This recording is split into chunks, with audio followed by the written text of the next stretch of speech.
Welcome dear rockers, कैसे हो आप सभी। तो आज हम बहुत दिनों के बाद एक फूड से रिलेटेड मूवी लेकर आ चुके हैं जिसका नाम है टोस्टेड।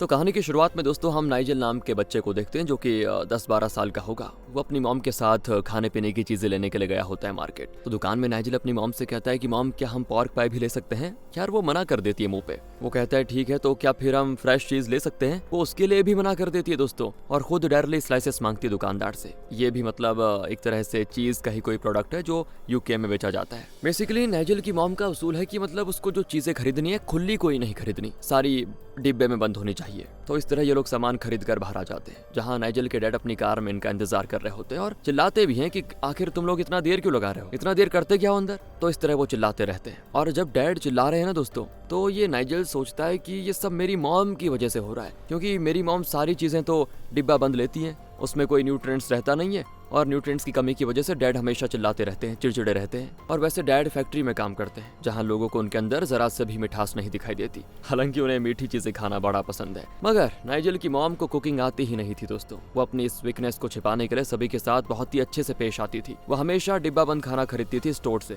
और उसे घर आकर एक बड़े से पतीले में पानी गर्म करके उस पतीले में डब्बे के साथ ही डाल देती थी, क्योंकि उसके हस्बैंड को मीठा खाना बहुत ही पसंद था और वो अपने पति के लिए आए दिन केक बनाने की नाकाम कोशिश करती रहती थी।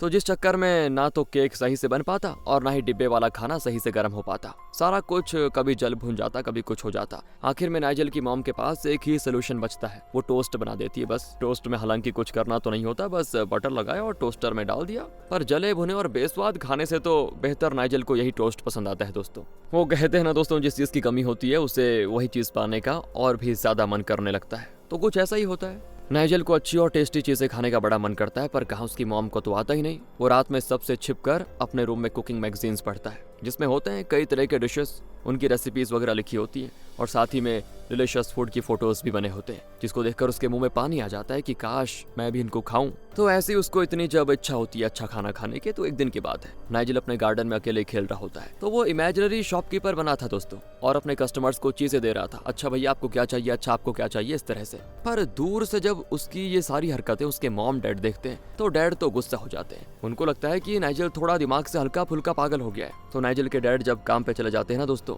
तो उनके घर पे जॉश नाम का एक हैंडसम गार्डनर आता है, जो वहाँ पे अपना मतलब काम करने में लगा होता है। उसके पास एक मस्त सी बाइक होती है, लेदर जैकेट और मुंह में जलती हुई सिगरेट के साथ वो एंट्री मारता है हमेशा। और नाइजल को ये हरकतें बड़ी कूल लगती हैं। उसको लगता है कुछ मतलब मजा आता होगा इन सारी चीजों को करने में। तो वो जॉश आने के बाद सबसे पहले अपनी जो ड्रेस थी वो चेंज करता था। तो नाइजल छिप छिप कर देखा करता था और मुस्कुराता भी था उसको देखकर। जॉश एकदम मस्त आदमी था दोस्तों। वो गार्डनिंग करता, नाइजल को अलग अलग फ्लावर्स और कंपोस्ट के बारे में बताता, खेत में उगे हुए गाजर को बिना धोए खा जाया करता, और ये सारी चीजें नाइजल को बड़ी फैसिनेटिंग लगती थी। अब एक बार की बात है, नाइजल जब अपनी मॉम के साथ फूड स्टोर जाता है, तो वहाँ वो अपनी मॉम से इटालियन स्पैगेटी लेने की जिद करता है। उसकी मॉम को शर्मिंदा होते हुए बताना पड़ जाता है कि बेटा मुझे ये बनाना नहीं आता, मैं नहीं बना पाऊंगी। तो वो कहता है अरे आप नहीं बना पाएंगी तो मैं बना लूंगा, इसमें दिक्कत क्या है। और इसके बाद वो खुद ही घर पे जाकर रेसिपी बुक की मदद से वो बना देता है दोस्तों। फिर वो अपने पेरेंट्स को भी देता है चखने को। अब उसके पेरेंट्स तो डाउट में होते हैं कि पता नहीं ये कौन सी आफत दे रहा है हमें, खाने में कैसी लगेगी। तो सबसे पहले नाइजल टेस्ट करता है और उसे तो बड़ी मजेदार लगती है ये चीज, पर उसके डैड से तो ये उठाया ही नहीं जाता दोस्तों। वो कहता है ये क्या है, कैसे खाना है इसको। फिर भी वो किसी तरह एक बार मुंह में डाल देता है उसको, लेकिन उसका टेस्ट उन्हें कुछ पसंद नहीं आता उसके डैड को। तभी नाइजल की मॉम दोस्तों, जिन्होंने अभी एक निवाला तक नहीं खाया था, उनकी तबीयत बिगड़ने लग जाती है। डैड फिर नाइजल से कहते हैं कि मॉम का इनहेलर भाग कर लेके आओ जल्दी से। नाइजल लेके आ जाता है, मगर वो डाइनिंग टेबल के पास आकर गिर जाता है। तो उसके डैड उसको डांटते हैं कि तुमसे एक काम भी ढंग से नहीं होता क्या। और फिर वो इनहेलर को नाइजल की मॉम को दे देते हैं, जिसको यूज करने के बाद थोड़ी देर के बाद मॉम को रिलीफ मिलता है। तो वो कहती है मैं अपना टोस्ट ठीक खा लेती हूँ बेटा, वही बेटर रहेगा। तो दोस्तों अभी तक आपको समझ आ गया होगा कि नाइजल की मॉम को अस्थमा है। मगर जब सारी बात नाइजल अपने दोस्तों को बताता है ना, तो उनका कहना होता है कि तुम्हारी मॉम जरूर प्रेग्नेंट होगी। हाँ, प्रेगनेंसी में कुछ खाना पीना अच्छा नहीं लगता किसी को, और बार बार तबीयत बिगड़ जाती है। तुम्हारी मॉम पक्का प्रेग्नेंट होगी। हमारे मॉम के साथ भी ऐसा कुछ हुआ था, जिसके बाद हमारी छोटी बहन इस दुनिया में आ गई थी। अब ये जानने के बाद छोटू निगेल उसको लगता है कि यार ये सही कह रहे होंगे, शायद मॉम प्रेग्नेंट होगी। तो वो इस बारे में अपने गार्डनर जॉश से पूछता है तो गार्डनर कहता है कि भाई मुझे तो तुम्हारी मॉम प्रेग्नेंट नहीं लगती, वैसे अगर हो भी गई है तो तुम्हें दिक्कत क्या है। तो नाइजल कहता है अरे मुझे डर है अगर वो हॉस्पिटल में एडमिट हो जाएंगे तो मेरी देखभाल मेरे डैड कर भी पाएंगे क्या, वो रूड हैं थोड़े। और तभी बारिश शुरू हो जाती है दोस्तों। नाइजल भागने की कोशिश करता है छिपने के लिए, मगर जॉश कहता है बैठो यार, गर्मी की बारिश का मजा लो। तो दोनों साथ में बैठकर भीगते हैं पहले और काफी देर तक खेलते भी हैं। इसके बाद वो अपने कपड़े बदलते हैं। जॉश फिर नाइजल को खाने के लिए पॉर्क पाई देता है और कहता है मुझे ये बड़ा पसंद है। तो यही रीजन था दोस्तों, जॉश को पॉर्क पाई बहुत ही पसंद था, इसीलिए तो नाइजल उसको खरीदना चाहता था उस दिन जब उसने अपनी माँ से पूछा था कि माँ क्या हम ये ले लें, और उसकी माँ ने मना कर दिया। अब एक वीकेंड की बात है, नाइजल अपने पेरेंट्स के साथ बीच पे गया होता है, जो कि नाइजल को पसंद नहीं था क्योंकि बीच पे करने के लिए कुछ होता नहीं था उसके लिए। बूढ़े लोग बस बैठकर समुद्र को ताकते रहते थे। लेकिन इस बार जब वो बीच पे अपने पेरेंट्स के साथ बैठा होता है तो वो एक छोटे से बच्चे को नंगा होकर समुद्र में नहाते हुए देखता है, जो कि उसके पेरेंट्स को बड़ा गंदा लगता है। वो कहते हैं इनको सिविक सेंसेस नहीं है क्या कुछ, जिसपे नाइजल कहता है कि बिना कपड़े के रहने में बुराई भी क्या है, वैसे बहुत सारे लोग तो बिना कपड़े के रहते हैं। तो उसकी मॉम पूछती है बेटा तुमने बिना कपड़े के किसको देख लिया। वो कहता है मैंने जॉश को देख लिया। और ये सुनकर तो नाइजल के डैड गुस्सा हो जाते हैं कि इसको हो क्या गया है। वो पूछते हैं एक बात बताओ, क्या उस जॉश ने तुम्हें गलत तरीके से छुआ क्या। तो नाइजल इनकार कर देता है नहीं नहीं ऐसी कोई बात नहीं है। इसके बाद वो नाइजल पे इसीलिए गुस्सा हो जाते हैं क्योंकि वो सही से खा नहीं रहा था दोस्तों, जिससे नाराज होकर नाइजल उठकर भागने लग जाता है। और तब फिर से उसकी मॉम वही अगेन तबियत खराब हो जाती है उनकी। ये चीज नाइजल नोटिस करता है और एक दिन जब ये लोग पार्टी में गए होते हैं तो वो अपनी मॉम के साथ डांस कर रहा होता है। तो उसी वक्त वो अपनी मॉम से पूछ लेता है कि मॉम क्या आप प्रेग्नेंट हो, जब देखो आपकी तबीयत खराब हो जाती है। वो बता देती कि बेटा मेरे लंग्स में प्रॉब्लम आ गई है बस। तो जब ये बात फिर नाइजल अपने फ्रेंड को बताता है, वो कहते हैं कि अबे तुम्हारी मॉम के लंग्स में प्रॉब्लम है, इसका ये मतलब नहीं कि वो प्रेग्नेंट नहीं है। तो नाइजल कहता है अरे जाने दो यार, इस बारे में जॉश से बात करूंगा मैं। तो इसके बाद वो अपनी पॉकेट मनी से पॉर्क पाई खरीद लेता है और घर जाकर 2 प्लेट मस्त रेडी करता है। पहले वो पॉर्क पाई के 2 टुकड़े करके दोनों प्लेट में रखता है और एक एक लेटस रखता है। उसके ऊपर वो अपने गार्डन से तोड़कर फ्रेश रेड रेडिश रखता है और फिर उसको याद आता है कि रेडिश को धो लेना चाहिए एक बार। इसके बाद वो दोनों सजी हुई प्लेट को लेकर अपने गार्डन में जाता है, मगर वहाँ पे एक बूढ़ा आदमी होता है जिससे नाइजल पूछता है कि आप कौन हो, जॉश कहाँ गया। तो वो आदमी बताता है कि मैं नया गार्डनर हूँ, आपके डैड ने मुझे हफ्ते में 2 बार आपके गार्डन की देखभाल करने के लिए बुलाया है। जिससे नाइजल उदास हो जाता है कि जॉश कहाँ गया फिर। तो वो जाकर अपने डैड से इस बारे में बात करता है कि आपने जॉश को काम से क्यों निकाल दिया, वो मेरा इतना अच्छा दोस्त था। और उसके डैड कहते हैं कि नहीं वो तुम्हारा फ्रेंड नहीं था, वो बस तुम्हारा गार्डनर था और मैं दोबारा तुम्हारे मुंह से जॉश का नाम नहीं सुनना चाहता, समझे। ये प्लेट लेकर जाओ अपनी मॉम के रूम में। नाइजल की मॉम की तबीयत अब ज्यादा खराब हो गई थी दोस्तों, उन्हें डॉक्टर ने बिल्कुल बेड रेस्ट बोल दिया था। तो इसीलिए अब कुकिंग भी नाइजल के डैड को ही करनी पड़ रही थी। वो कुछ तो बना कर देते नाइजल को और कहते हैं कि ये प्लेट मॉम के रूम में रखकर शांति से बाहर आ जाओ खाने के लिए। हाँ, वो इस बात का खास ख्याल रखते हैं दोस्तों कि मॉम को कोई परेशानी ना हो। और नाइजल जब जाता है ना वहाँ तो देखता है कि मॉम अपना ऑक्सीजन मास्क लेने की कोशिश कर रही है, जो कि उनसे हो नहीं पा रहा है, इतनी तकलीफ में है शायद वो। तो वो अपने डैड को आवाज लगाता है कि यहाँ ये जल्दी से, जिससे डैड आकर उल्टा नाइजल पे गुस्सा हो जाते हैं कि मैंने कहा था ना मॉम को डिस्टर्ब मत करो। इसके बाद वो अपनी वाइफ के मुंह पे ऑक्सीजन मास्क लगा देता है। अब अपनी मॉम की यह हालत देखकर नाइजल उदास हो जाता है कि यार ये क्यों हो रहा है मॉम के साथ ऐसा। रात में वो अपने डैड से सवाल करता है कि डैड क्या मॉम क्रिसमस तक ठीक हो पाएंगी। तो वो काफी देर खामोश रहने के बाद जवाब देते हैं कि नहीं बेटा। फिर उसके डैड कुछ कहने की कोशिश तो करते हैं मगर उनकी जबान लड़खड़ा जाती है और वो आखिर में बस यही कहते हैं कि हाँ सब ठीक हो जाएगा। तो डैड के बाहर जाने के बाद उनकी मॉम आती है। उन्होंने अपने बेटे से वादा किया था कि मैं क्रिसमस तक ठीक हो जाऊंगी और उस वक्त मैं तुम्हें एक दूसरी रेसिपी बनाना सिखाऊंगी। और वो रेसिपी थी दोस्तों मिन्स पाई की, मगर वो आज ही उसको मिन्स पाई बनाना सिखा देती है। वो नाइजल को गाइड करती है और नाइजल अच्छे तरीके से पहले तो आटा तैयार कर लेता है, फिर वो उसे मिन्स मीट लाने को कहती है। पर काफी खोजने के बाद भी घर के स्टोरेज में उसे मीट का डब्बा नहीं मिलता। तभी उसकी मॉम की सांसें फूलने लगती हैं और वो कहती है एक काम करो, आटे को फ्रिज में डाल दो, कल हम स्टोर जाकर मिन्स मीट लेके आ जाएंगे, तब आगे का प्रोसेस करेंगे। जिससे नाइजल समझ आता है कि मॉम ज्यादा दिनों तक अब मुझे लगता नहीं ठीक रहेगी। तो वो अपनी मॉम से झमेला करने लग जाता है कि आप मुझे डैड के साथ छोड़कर जाने वाली हो क्या। नहीं, मैं आपसे और डैड से नफरत करता हूँ। तो तब उसकी मॉम उसे हक करके शांत करवाती है। वो बेचारी बेबस थी यार, अपने इतने प्यारे से बेटे को छोड़कर भला कौन माँ जाना चाहती हो। वो तो बीमारी ही ऐसी हुई कि ठीक होने का नाम नहीं ले रही उसका। अब आधी रात को नाइजल के डैड उसके लिए एक थैली भर के गिफ्ट्स लेकर आ जाते हैं और कहते हैं बेटा इसको कल मॉर्निंग में ही खोलना अपनी मॉम के सामने, ये तुम्हारा क्रिसमस गिफ्ट है। नाइजल कहता है पर इससे तो क्रिसमस का मजा किरकिरा हो जाएगा। तब उसके डैड फिर गुस्सा हो जाते हैं कि तुमसे जैसा कहा ना वैसा करो, तुम्हारी मॉम चाहती है कि इस बार हम तुम्हें क्रिसमस का प्रेजेंट पहले दे दें। वो भी कहता है कि ठीक है डैड, जैसे आप लोगों की मर्जी। तो वो बड़ी मुश्किल से दोस्तों सुबह का इंतजार करते करते सो जाता है और जब अगली सुबह जागता है तो बिना अपनी मॉम को जगाए हुए वो सबसे पहले गिफ्ट्स खोलकर देखने में लगा होता है। तो तब उसकी नजर पड़ती है अपने डैड पे, जो कि उसी कमरे में बैठे एक कोने में बेचारे रोए जा रहे हैं। हाँ दोस्तों, कल रात ही नाइजल की मॉम चल बसी थी। उनके जाने के बाद तो कुकिंग डिपार्टमेंट और भी चौपट हो जाता है। महीनों तक दोनों बाप बेटे टोस्ट से ही काम चलाते हैं और फिर नाइजल के डैड कुछ एक्सपेरिमेंट करने की सोचते हैं। वो भी अपनी वाइफ की तरह डब्बे बंद फूड्स को लेकर घर आ जाते हैं, जिन्हें बस पतीले में रखकर गर्म पानी में खौलाना पड़ता है कुछ देर। पर फिर भी वो भी नाइजल के डैड से नहीं होता। वो कभी अपना हाथ जला देते हैं तो कभी अपना पैर। ऊपर से वो कच्चा पका ही नाइजल को देते हैं खाने को। नाइजल तो साफ इनकार कर देता है कि नहीं, मैं नहीं खाने वाला। तो वो उसको डरा धमका कर खिलाने की कोशिश करते हैं, पर जैसे ही नाइजल एक निवाला मुंह में लेने वाला होता है ना, वो कह देता है कि यह कच्चा है, मैं नहीं खाने वाला इसको। उसके डैड और गुस्सा हो जाते हैं दोस्तों उस पे।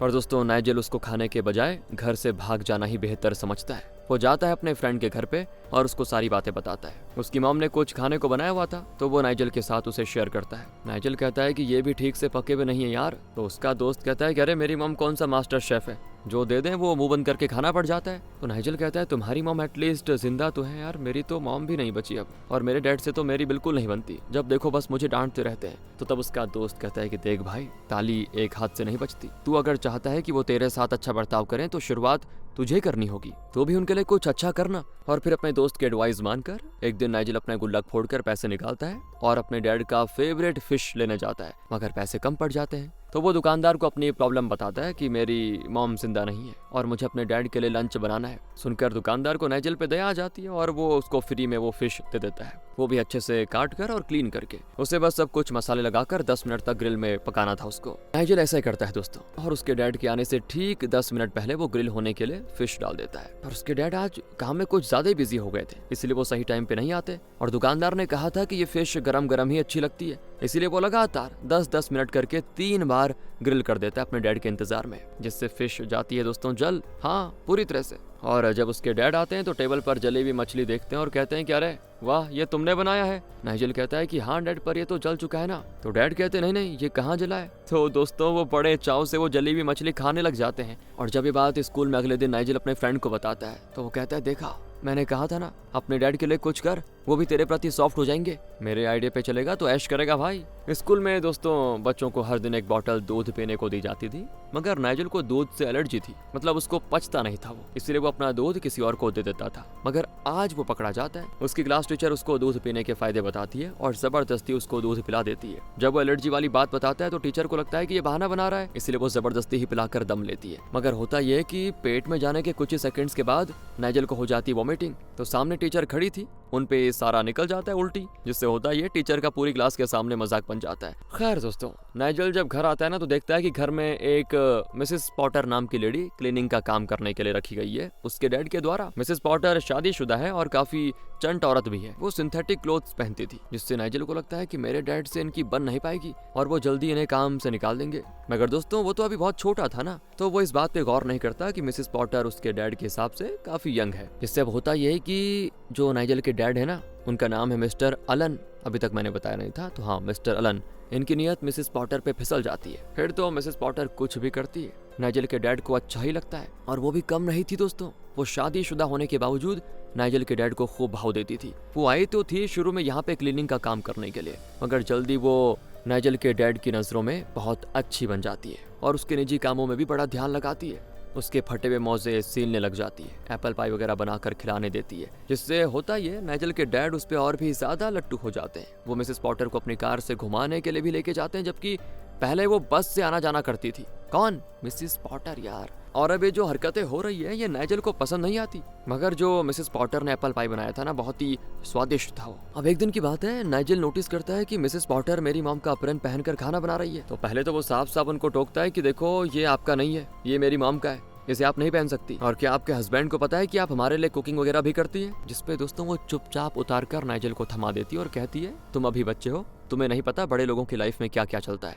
धीरे धीरे दोस्तों नाइजल के डैड मिसेस पॉटर को डेट नाइट पे भी लेके जाने लग जाते हैं। वो नाइजल को अकेले घर पे छोड़ कर जाते हैं, अकेले, जिससे नाइजल को बड़ा डर लगता है अकेले घर में। तो फिर वो अपनी मॉम का फेवरेट सॉन्ग बजाकर उनको मिस करता है। क्या ही करता बेचारा, वो उनकी ड्रेस को पकड़कर डांस करता है और फिर उसे पकड़कर सो जाता है। जब उसके डैड घर आते हैं और उसे अपनी मरी हुई वाइफ के कपड़ों के साथ सोए हुए देखते हैं तो वो उसको पकड़कर रोने लग जाते हैं दोस्तों, क्योंकि भले वो मिसेस पॉटर के साथ ये हरकतें कर रहा हो, मगर उसे अभी भी अपनी वाइफ की कमी खलती है।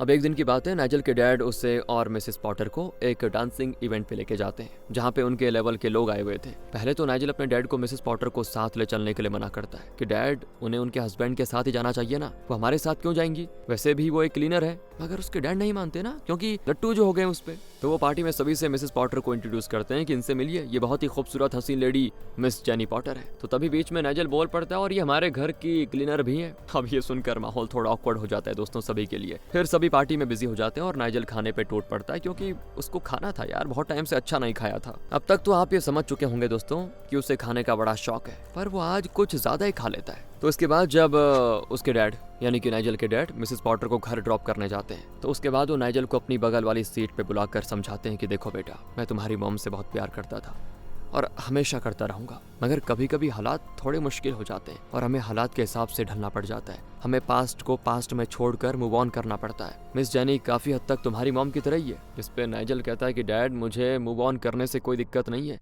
पर आप समझते क्यों नहीं, वो पहले से शादीशुदा है, उनका हस्बैंड है और ये चीज मुझे अच्छी नहीं लगती। तभी दोस्तों नाइजल को हो जाती वॉमिटिंग, जिससे अगले दिन मिसेस पॉटर को ही सब कुछ साफ करना पड़ता है। अब ये देखकर नाइजल को बड़ा मजा आता है कि चलो कुछ काम तो कर रही है ये। फिर सारी बात अगले दिन नाइजल अपने फ्रेंड को बताता है, जो कि उसको टेंशन लेने से मना करता है। वो कहता है कि देखो यार, आज नहीं तो कल तुम्हारी क्लीनर के हस्बैंड को पता चल जाएगा और वो तुम्हारे घर से उसकी जॉब छुड़वा देगा भाई। बस तुम्हारे डैड और उसकी जो लव स्टोरी है ना, वो वहीं पे खत्म हो जाएगी, तुम्हें दिक्कत लेने की जरूरत ही नहीं है। मगर इस बार दोस्तों नाइजल का दोस्त गलत हो जाता है, क्योंकि वो सोच भी नहीं सकता था आगे जो होने वाला था वो बड़ा खतरनाक था। तो होता कुछ यूं है कि मिसेस पॉटर अपने हस्बैंड को छोड़कर नाइजल के डैड के साथ शहर से बहुत दूर एक बड़े से घर में आकर रहने लग जाती है। हालांकि ये घर बहुत ही शानदार है और इसको नाइजल के डैड ने ही खरीदा है, मगर ये जगह शहर से दूर होने की वजह से नाइजल यहाँ शिफ्ट नहीं होना चाहता। ऊपर से वो मिसेस पॉटर को अपनी मॉम की जगह देने को तो तैयार है ही नहीं।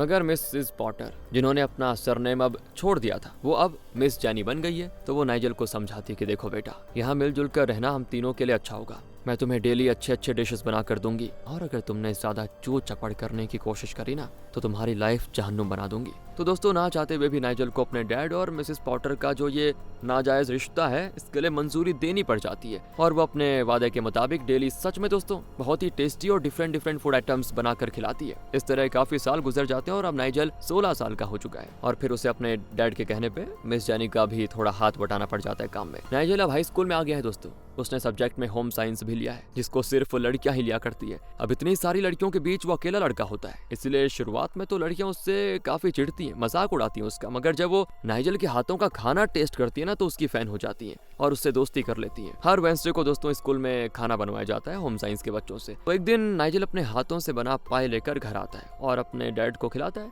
तो उसके डैड उसकी बड़ी तारीफ करते हैं। बस उसी दिन जेनी नाइजल से जलने लग जाती है बुरी तरह। उसे लग रहा होता है कि मैंने अच्छा खाना खिलाकर ही तो नाइजल के डैड को अट्रैक्ट किया था, अब अगर ये मुझसे अच्छा खाना बनाने लग जाएगा तो मेरी कदर ही क्या रहेगी। इसीलिए दोस्तों वो आगे से हर वेडनेसडे को नाइजल के डैड को इतना खिला देती है कि उसका पेट फुल हो जाता है और वो नाइजल के हाथों का बना हुआ खाना खा ही नहीं पाता। पर नाइजल भी नोटिस करता है कि भला ही मैं अच्छा खाना बना रहा हूँ, पर मेरे खाने में वो मिस जेनी वाली बात नहीं आ रही। तो वो दोस्तों इसके पीछे का राज उससे जानने की कोशिश करता है, मगर वो कहती है मैं अपनी रेसिपी किसी से शेयर नहीं करती। तो दोस्तों नाइजल काफी एक्सपेरिमेंट करता है, मगर फिर भी उनके तरह नहीं बना पाता, मतलब जेनी की तरह। तो तब वो क्या करता है पता है, जब जेनी कुकिंग कर रही होती है ना, तो वो छिप कर उनको देखता है और सारी रेसिपी को लिख लेता है अपनी डायरी में। और एक छुट्टी वाले दिन वो एग्जैक्टली उनकी तरह पाई बना देता है जेनी की तरह। मगर उस दिन होता यह है कि वो जेनी ना कुछ तो स्पेशल चाय वगैरह पिला देती है नाइजल के डैड को, जिससे उनका कुछ खाने का मन नहीं करता। पर नाइजल ने बड़े प्यार से अपने डैड के लिए बनाया था, तो वो जिद करने लग जाता है। तो उसके डैड गुस्सा हो जाते हैं कि अरे अजीब जबरदस्ती है भाई, तुम और जेनी खिला खिला कर मार डालोगे क्या मुझे।